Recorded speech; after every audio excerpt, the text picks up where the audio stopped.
सोबत आमदार राहुल पाटील आहेत. काय सांगणार मराठवाड्यातील 3 खासदार आणि इतर 3 खासदार असे 6 खासदार हे उभाटामधनं शिंदे सेनेत सामील झालेत. कसं पाहताय सगळ्या घटनेकडं? नाही, हे सरासर गद्दारी आहे, बंडखोरी आहे. बंडखोरीला गद्दारीच म्हणलं जातं. ज्या पक्षानं मोठं केलं, ज्या पक्षानं साधे सरपंचाची अवकात नसताना हे लोक खासदार झाले, आमदार झाले, कित्येक वर्षापासून लोकप्रतिनिधी म्हणून काम करतात आणि त्यांच्या हातून अशा प्रकारचं पाप व्हायला नको होतं. ते पाप त्यांनी केलेलं आहे. येणाऱ्या दिवसामध्ये जनता त्यांना धडा शिकवेल. मात्र जे शिंदे सेनेमधले जे काही आमदार आहेत, मंत्री आहेत, ते म्हणत आहेत की मूळ सेना ही एकनाथ शिंदेंची होती असं बोललं जात आहे. मूळ सेना शिंदेसाहेबाची कसे असेल हा प्रश्नच मला कळत नाही. तशा प्रकारची ते 40 आमदारांनी गद्दारी केली, 50-50 खोके घेण्यात आले. आता हे 6 खासदार कशासाठी गेलेले सगळ्या लोकांना माहीत. आता कोण बोलून दाखवत नाही. ज्या जनतेने यांना निवडून दिलं ह्यासाठी निवडून दिलं होतं का? यांनी जाऊन जनतेला विचारलं का आम्ही असे पक्षांतर करू? जनतेचा मतदान केलेल्या जनतेचा हा अपमान नाही का? हे सुद्धा अनेक प्रश्न आहेत. फक्त काहीतरी फालतूचे कारण द्यायचे की आमचे काम होत नाहीत.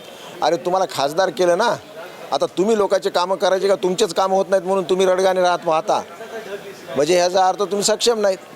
तुम्हाला या देशाच्या सर्वोच्च सभागृहात म्हणजे या भारत देशामध्ये 150 कोटी लोक राहत आहेत. त्यापैकी काही लोकांना हा चान्स मिळतो, हा संधी मिळते. ही संधी ज्या पक्षानं उपलब्ध करून दिली तिथं तुम्ही जाऊन आपल्या पक्षाची भूमिका मांडायची.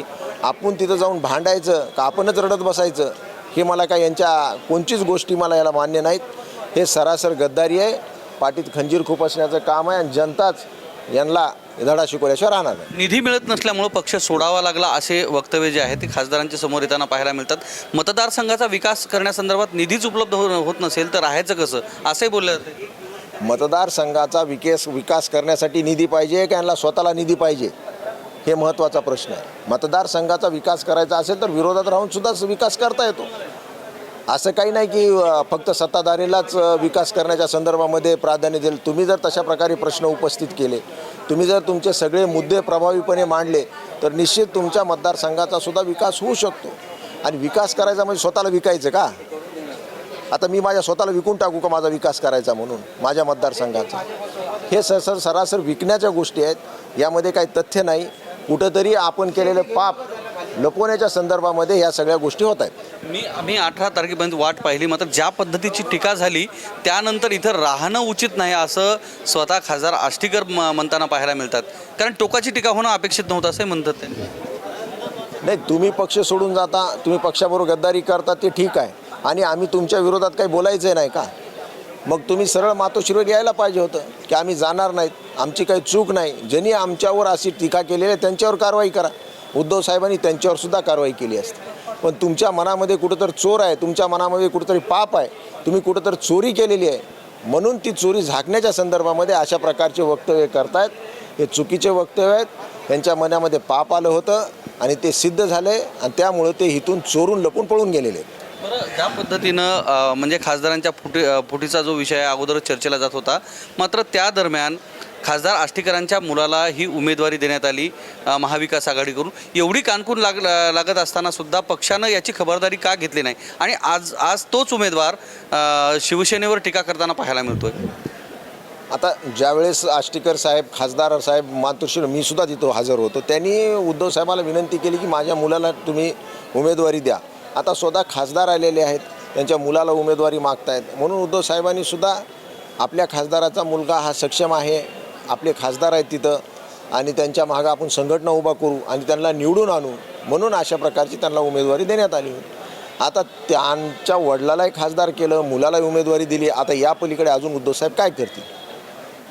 मराठवाड्याचा एक इतिहास आहे की ज्यांनी शिवसेना सोडली त्यांना गुलाल पुन्हा लागलेला नाही. परभणी आणि हिंगोलीचा जर इतिहास पाहिला तर रेंगे असतील, त्यानंतर दुधगावकर असतील, अन्य असतील किंवा शिवाजी माने इतरही लोक असतील ज्यांनी शिवसेना सोडली त्यांना नंतर गुलाल लागला नाही. काय वाटतं या खासदारासंदर्भात भविष्यात काय होऊ शकतं?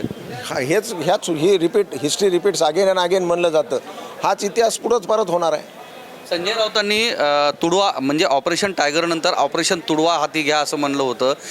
त्याचं आव्हान तुम्हाला परभणीचे खासदार बंडू जाधव यांनी सुद्धा दिलेले. कोण समोर येतं मी पाहून गेला असे सुद्धा त्यांनी म्हटलं. तुम्ही या गोष्टीकडे कसं पाहता? आता ठीक आहे, बोलायच्या गोष्टी असतात. हे शेवटी त्यांनी त्यांचा निर्णय घेतलेला आहे. आम्ही आमचा पक्ष चालू, ते त्यांच्या पक्षामध्ये त्यांना लकलाभ लागो. पण ही लोकतंत्राची निवडणूक असते, लोकतंत्राचा विषय असतो हा. आणि सर्वसामान्य मनातून ते तुटलेले आहेत, एवढं मात्र सत्य आहे. सर्वसामान्य मनात आता ते कोणी राहिलेले नाहीत. ठीक आहे, आता शिवसेनेची आमची स्टाईल आहे ही, आणि निश्चितप्रमाणे त्यांना जनता धडा शिकवेल. परभणीमध्ये एक दुर्दैवी घटना घडली, ज्याच्यामध्ये मंदिराचा छत पडून त्या ठिकाणी 5 भाविकांचा दुर्दैवी मृत्यू झाला. ही जी घटना आहे ते निश्चितच दुर्दैवी आहे. मात्र ज्या पद्धतीची खबरदारी घेणं अपेक्षित होती ती खबरदारी न घेतल्यामुळे हे सगळं घडलेलं आहे. काय भावना आहेत? नाही, आता ते मंदिराच्या संदर्भामध्ये मी स्वतः मंदिराला पण भेट दिली. माझ्याच मेडिकल कॉलेजला ते सगळे पेशंटसुद्धा ॲडमिट आहेत, सगळे ठीक आहेत आता. ठीक आहे, त्यामध्ये जीवितहानीसुद्धा झाली, अतिशय दुर्दैवी घटना घडलेली आहे. पण त्यामध्ये काय एक तर ते पुरातन काळासारखं बांधकाम करण्याच्या संदर्भामध्ये राजस्थानच्या लोकाला ते कॉन्ट्रॅक्ट काही देण्यात आलं होतं मंदिरातर्फे, आणि त्यामध्ये थोडंसं टेक्निकल एरर आला. कारण मी जे बघितलं, मोठ्या मोठ्या शिळा अशा की म्हणजे हजारो किलोच्या वर होत्या, आणि ते कुठंतरी मला वाटतं तांत्रिक दृष्टिकोनातून ते काही व्यवस्थित शिळा ठेवण्यात आलेल्या नाहीत, म्हणून ते शिळा पडल्या आणि त्याच्यामध्ये काही दुर्दैवी लोकांचा अंत झालेला. यात चूक अशी कोणाची मला वाटत नाही.